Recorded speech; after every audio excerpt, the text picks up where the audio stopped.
कोकणातील प्रत्येक अपडेट जाणून घेण्यासाठी आजच माझे कोकणच्या सोशल मीडिया प्लॅटफॉर्मला लाईक, फॉलो आणि सबस्क्राईब करा। राजापूर तालुक्यातून एक हृदयद्रावक बातमी समोर येत आहे। राजापूर तालुक्यातील रायपाटण टक्केवाडी येथे आज सकाळी भीषण अपघात झाला। या अपघातात 75 वर्षीय वृद्ध महिलेचा जागीच मृत्यू झाल्याची दुर्दैवी घटना घडली। पार्वती तानू तरळ राहणार शिवणे बुद्रुक असे अपघातात मृत पावलेल्या महिलेचे नाव आहे। मिळालेल्या माहितीनुसार पुणे येथून कुणकेश्वरकडे जात असलेल्या एका क्रेटा गाडीला पाठीमागून दुचाकीने धडक दिली। या धडकेमुळे दुचाकीवर मागे बसलेल्या पार्वती तरळ यांचा तोल गेला आणि त्या रस्त्यावर पडल्या। नेमक्या त्याच वेळी रत्नागिरीहून पाचलच्या दिशेने जाणारा एक मालवाहू ट्रक तेथून जात होता। दुर्दैवाने रस्त्यावर पडलेल्या पार्वती तरळ या ट्रकच्या पाठीमागील चाकाखाली आल्या।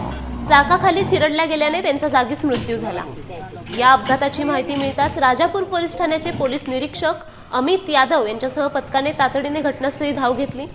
पोलिसांनी अपघाताचा पंचनामा पूर्ण केला असून पुढील तपास वेगाने सुरू आहे। या घटनेमुळे परिसरात हळहळ व्यक्त होत आहे।